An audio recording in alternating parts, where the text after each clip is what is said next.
Welcome to the Visser Podcast. I'm your host, Dr. Richard Visser. I'm a former Minister of Health and Sports with a PhD in medical sciences. I'm a published researcher, and a long time ago, I started my career as a doctor of chiropractic. Together, I want to explore wellness. I want to explore longevity to get you to the best health you've ever known. So join me on this podcast.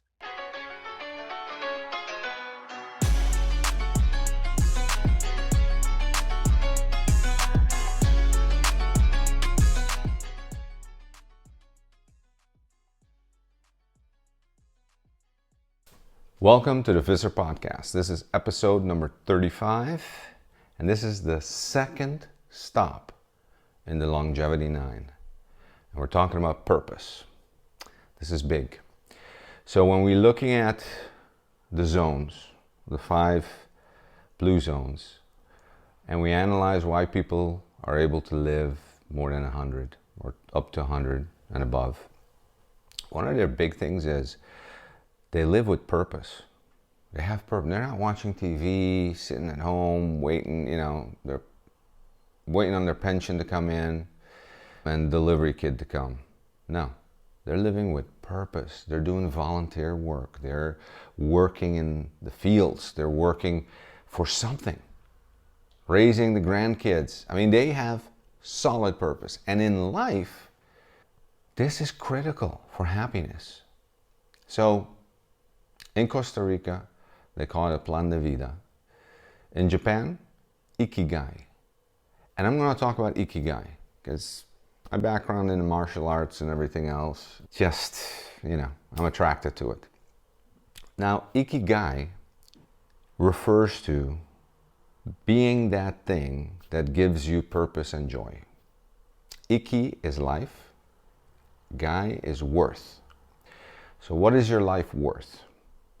So discovering your ikigai involves the intersection of 4 key elements, and we'll circle them. You'll see 4 circles that intersect each other.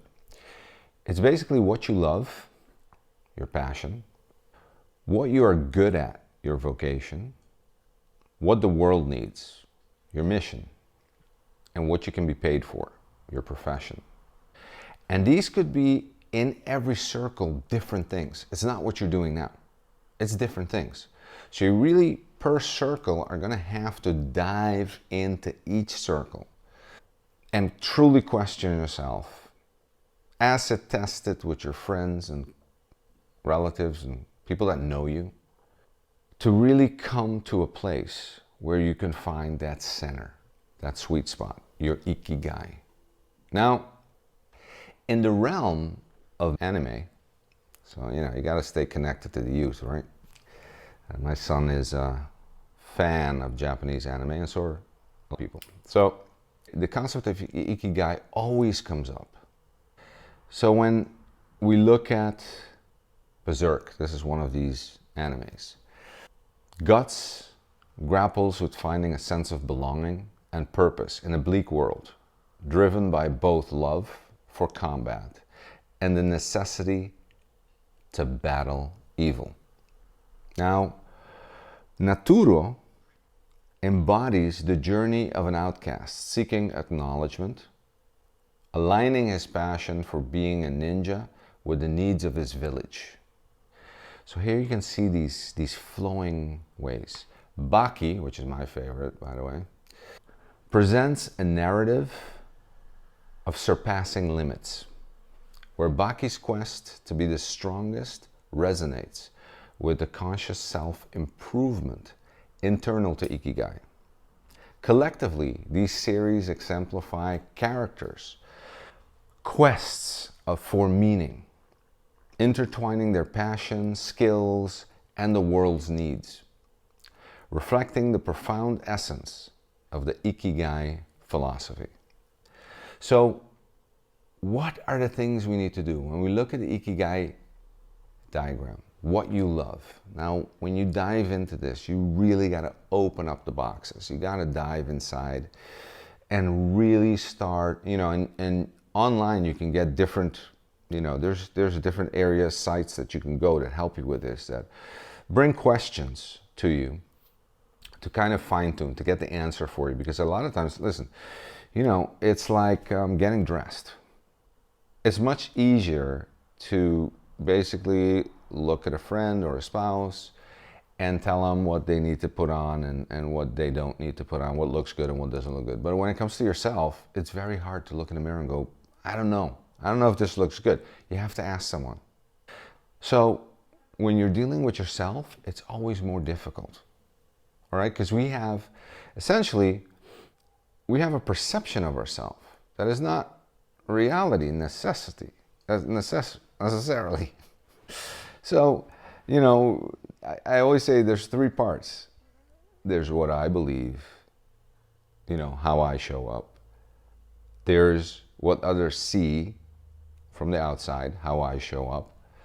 And then there's the reality of how I show up. Those three can be different. So what we want to do is trying to find the reality of how I show up. And so we have to really dive. We have to question this. We got to open our boxes and not do the same things and not think the same way, and really look at what you love. We have to look at also, do a sharp analysis. What am I good at? And at some point, you're going to have kind of a feeling for that. Like for whatever reason, you weren't that good in math, but you're good in languages, or you're an extreme good communicator, or you're not. You're more an analytical mind, or more scientific mind. So you got to really know what your strengths are. You also have to know what your weaknesses are. All right? And then you can start looking at opportunities. That's another graph. Anyway, so look at what you're good at. Then look at what the world needs. Separate from what you're doing, separate from what you're good at, separate from what you love, look at what the world needs. Really look at that deeply. Then, at the bottom, look at what you can get paid for. Now, this could change. Things change, trust me. When I was going to school, there were certain vocations that you could see, certain professions, and now, years later, that has blown up. There's stuff that didn't exist back in my day. So that changes. So this Ikigai is not something set in stone. It moves, it changes, it morphs. But you need to find a beginning in it. We all do. Because it really will bring us happiness. It will bring us a direction. It will bring us purpose in life, which is extremely important for our survival and for us to thrive. So we need to identify our purpose. And it's hidden. We all have a hidden Ikigai. We have to bring that up. We have to find it. All right? So you're going to go on a search for yourself with the help of your friends and your loved ones, because you need feedback. Okay? I had a friend of mine who is a very good friend. He's in my tribe. He's a professor of criminal law at the University of Groningen in the Netherlands. Before that, he was the head of the university in Aruba, and after that, he was governor of Bonaire, the island of Bonaire. Someone with a huge amount of experience. So I made him do the Ikigai, and we'll have an interview with him later on. I made him do it. And okay, so the background story is he started out in medicine, changed, went into law, and then, did his all the way to his PhD, and, is now his professor at University of Groningen, but has a background in, being governor for the island, super diverse background. So this is a wealth of information. And he does it, and what comes out as his Ikigai, like he does one of these electronic ones, naturopath. I'm like, what did you fill in? No, better yet, what did you smoke before you started to test yourself? So anyway, we had a whole discussion, we had a lot of laughs. And so sometimes, because the test can be kind of not open enough, or your answers really are your impression of yourself, which is not reality of yourself, you can get lost in this. So it takes a little bit of time. It takes a little bit of doing. It takes a couple of trials and errors to get it. And then remember, once you have your ikigai, let it go.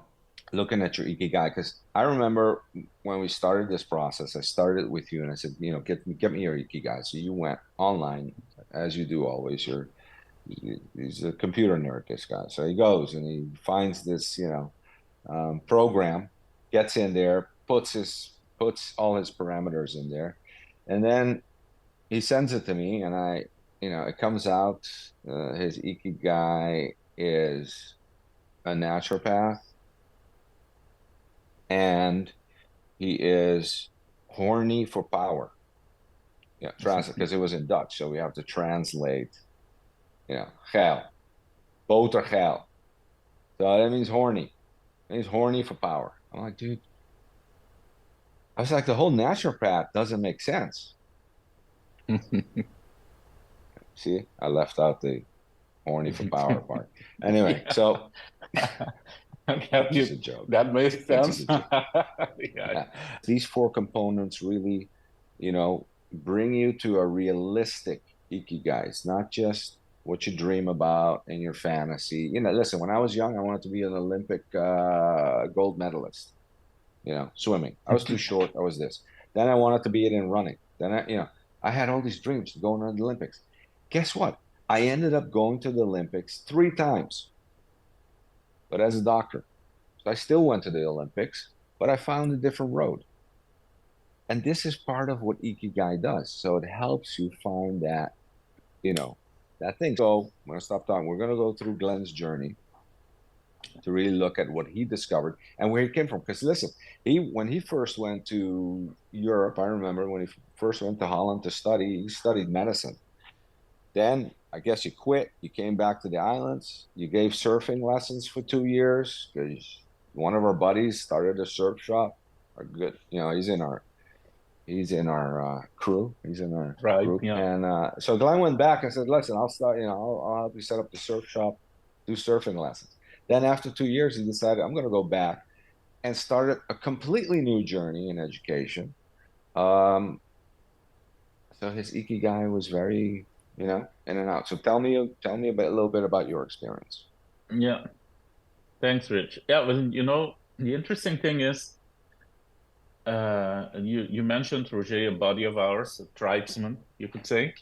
Yep, And I came to study medicine in the Netherlands. He came also to study here. I think he wanted to become an electrical engineer or something like that, or some engineer. totally And not some his technical, ikigai. yeah, some technical study. But what wasn't in his ikigai either, I remember, was dealing with the weather here. He couldn't cope with the cold and the wet and the darkness of winter.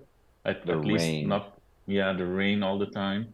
He didn't like it, and he followed his heart. He decided he would go back and started doing some jobs in windsurfing. So actually, the interesting thing was I was kind of having a hard time when I came here and studied medicine. I loved medicine.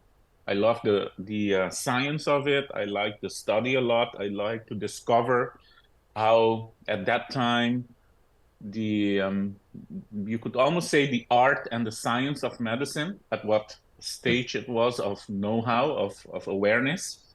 I love that, Mm. and I love the discovery part. But there was another part to it that I discovered I did not like, which I didn't know at first.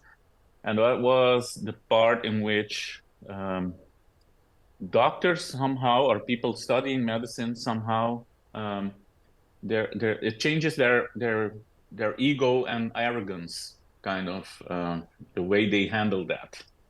And that started happening actually while I was studying to friends of mine. So Yeah. I was actually asking myself if I wanted to be part of this profession, if I wanted these guys to be my colleagues in the future. That was really a struggle for me. That was one part, and the other part was I interestingly mean, I see it. because Just to cut, I uh-huh, see that everywhere. but I see it in certain places like Europe or the Netherlands. I see it more. It's Yeah. stronger there, and then you have other places where it's kind of less, it's yeah, a little bit the So God complex. yes. So to me, you could say it's part of my ikigai. What matters to me is I cannot find happiness. I cannot be proud of being like that. So I couldn't. I noticed little by little that that would not be my tribe. So I decided to, I was kind of like doubting if I should continue. And there was another thing happening to me at that time. Of course, as you mentioned, we grew up on this beautiful island of Aruba. You grow up there, going to the schools that we went, and you grow up in your culture. And all of a sudden, when we are at the late teens, we need to we need to depart from our culture and our Hmm. island and our families, and we go and study abroad. That happens to a lot of the kids from these islands, so to us also. And when I was away, this process started in my mind of kind of like readjusting, finding my kind of like a true nature type of thing, something in myself in which I started to reflect back on the lessons I learned through my parents. Like my dad wanted to show me how to become a man, and I kind of felt like does this manhood, the behavior, the values, the way in which we interact with other men and interact with women, and with things like property, what do we value? Do we value sports cars or something else? Stuff like that. My dad was teaching me this. And when I was here, I started to reevaluate those teachings. And I thought to myself, well, Mm. which one do I agree with and which ones don't I agree with? And that was a process that started in my mind on its own, which I almost couldn't stop. I mean, it really consumed my mind, and it got a little bit in the way with my studies. So I was like, what should I do? And then, interestingly, our friend Roger called me and he said, I'm setting up this business. You have to help me out. So I decided I quit my medicine studies and I go to Aruba and I go help him out. And so that part of the journey really, again, kind of like pulled me out of a situation. Yeah, yeah. And I noticed that actually I was quite happy working with him, helping him to set up the business, teaching windsurfing. We weren't only teaching, we were designing, the lessons ourselves, the methods and methodologies. And interestingly, while before that I was a student and we went to school, in my Hmm. mind, I always thought that you must be crazy. There must be something wrong in you to want to become a teacher. Let it go. Your answers really are your impression of yourself, which is not reality of yourself. You can get lost in this. So it takes a little bit of time. It takes a little bit of doing. It takes a couple of trials and errors to get it. And then remember, once you have your ikigai, let it go. Because you have it. Let it go. Then it needs to start forming. It needs to start morphing. It needs to start moving. The ikigai will pull you through anything. If you have purpose, then work doesn't feel like work. All right? It drives you and it pulls you through your obstacles. It's very different than doing a 9-to-5 job. And yes, you might have to do other stuff. You might have to do stuff that is not nice. But with the purpose, always being on purpose, is this getting me closer to my purpose or is this getting me further away from my purpose? With that working, even the worst jobs don't feel bad anymore because they're getting you closer to where you need to be. And this is the pull of ikigai. This is the pull of purpose, which once you feel it, once you have it, and remember, it can change, it will change with time. All right? It will change. It changed in my life a bunch of times. It but it will change, but it will most likely be in the same kind of river, the same energy pattern. It will pull you through the worst of times, the best of times. It will pull you through the biggest challenges you have in life.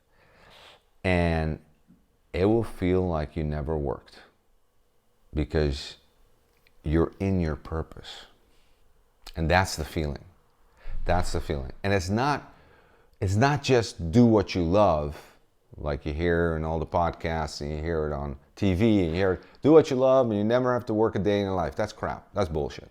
No, it has to have intersections. It has to go deeper than that.